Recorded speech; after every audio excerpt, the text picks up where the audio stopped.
একটি রাজার মনে তিনটি প্রশ্ন ছিল। প্রথম প্রশ্ন, ভগবান একজন নাকি অনেক?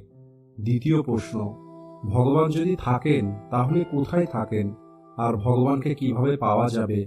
তৃতীয় প্রশ্ন, ভগবান কি করেন?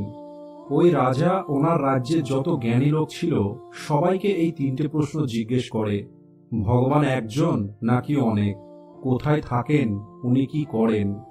প্রত্যেকটি লোক তারা তাদের বুদ্ধি অনুযায়ী উত্তর দিত, কিন্তু রাজা কারোর উত্তরেই সন্তুষ্ট ছিল না।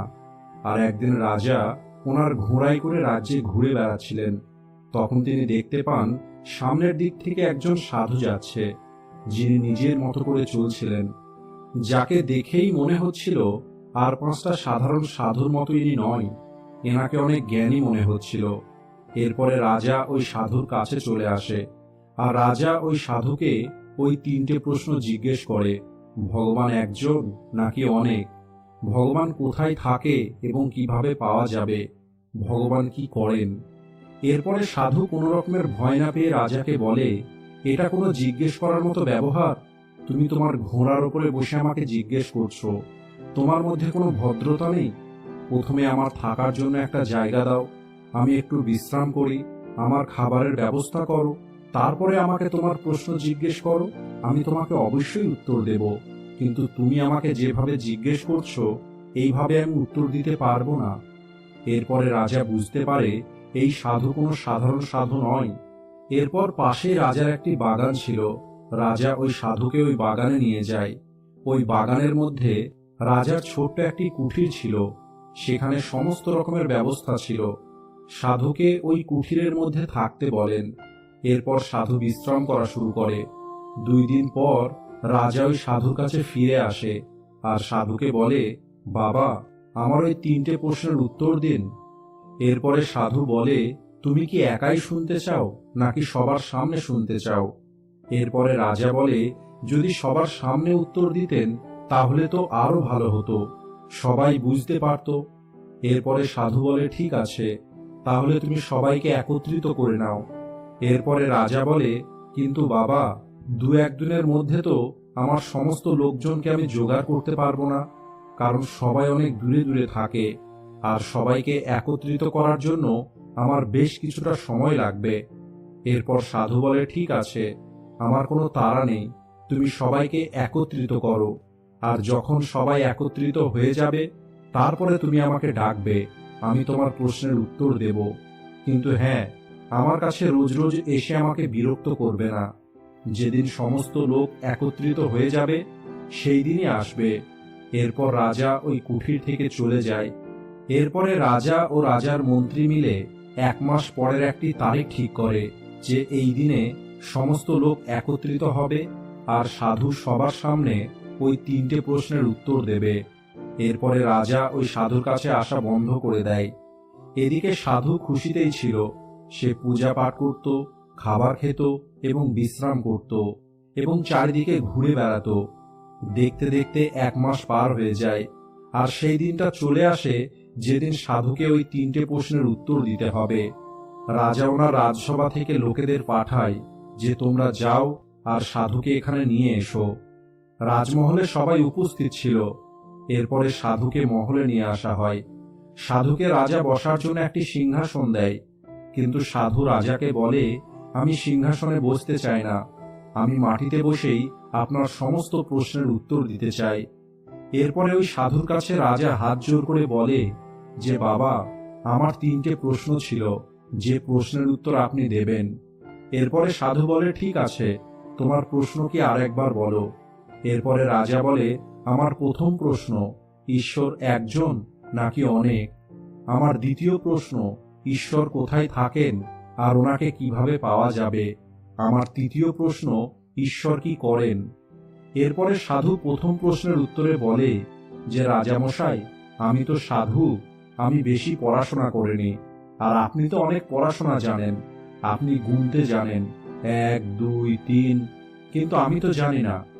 এরপরে সাধু বলে, রাজামশাই, আপনি এক কাজ করুন, আপনি কিছু সোনার মুদ্রা নিয়ে আসুন, আপনি গুনবেন আর আমি বলবো।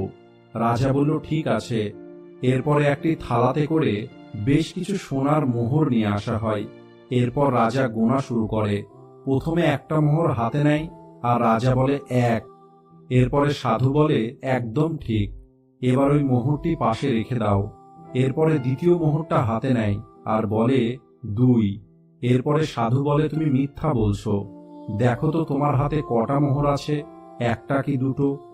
রাজা বলে হাতে তো একটাই আছে। এরপরে সাধু বলে তাহলে কেন দুটো বলছো? তখন রাজা বলে আমরা তো এভাবেই গুনি। এরপরে সাধু বলে ওটা তো লেখা আছে, কিন্তু দেখে তোমার কি মনে হচ্ছে? রাজা বলে হ্যাঁ, হাতে তো একটাই আছে। এরপরে সাধু বলে তাহলে দুটো কেন বলছো? এরপরে রাজা তৃতীয় মোহরটা হাতে নেয় আর বলে 3। তখন সাধু আবার বলে আবার মিথ্যে বলছো, তোমার হাতে দেখো, তোমার হাতে কটা মোহর আছে? 3টে নয়, হাতে একটাই আছে।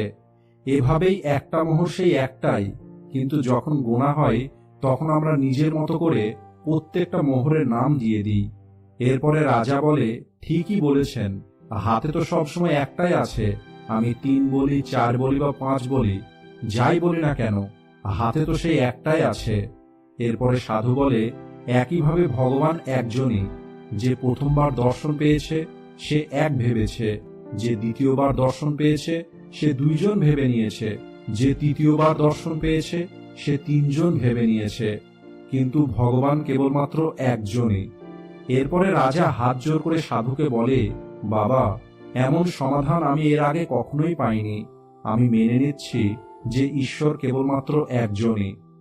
এরপরে রাজা বলে এবার আমার দ্বিতীয় প্রশ্নের উত্তর দিন, ঈশ্বর কোথায় থাকে এবং কিভাবে পাওয়া যাবে? এরপরে সাধু বলে তোমার এই প্রশ্ন শুনে আমার তো অনেক খিদে পেয়ে গেছে। এরপর রাজা বলে কি খেতে চান? এরপরে সাধু বলে আমার জন্য 1 গ্লাস দুধ নিয়ে এসো। এরপরে সাধুর জন্য 1 গ্লাস দুধ আনা হয়। সাধু ওই দুধের মধ্যে একটা আঙুল দিয়ে দুধটাকে ঘোরাতে শুরু করে। এরপরে রাজা জিজ্ঞেস করে যে বাবা, এটা আপনি কি করছেন?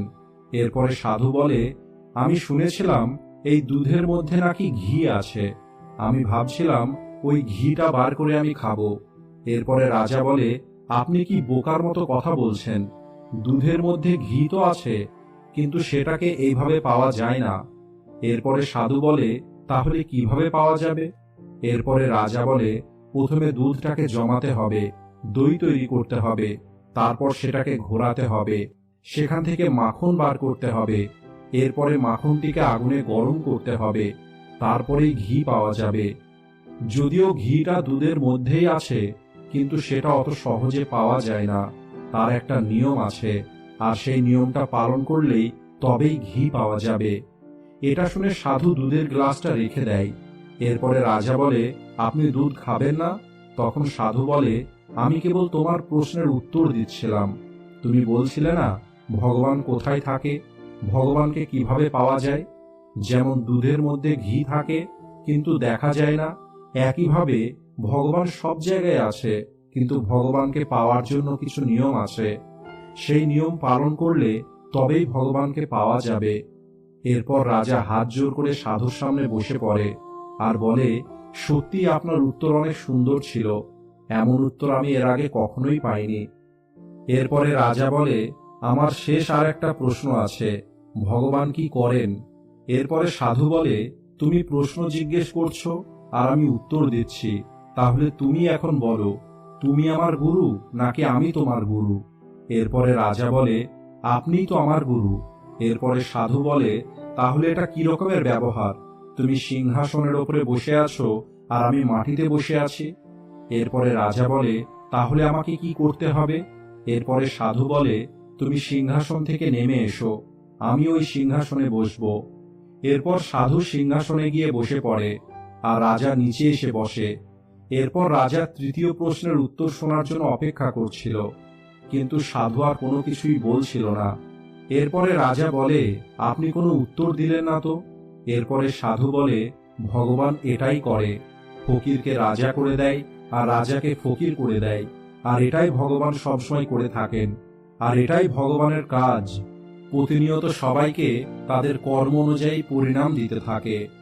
এরপরে রাজা সাধুর কাছে হাত জোর করে বলে, আজ আমি আমার 3টে প্রশ্নের উত্তরই পেয়ে গেছি।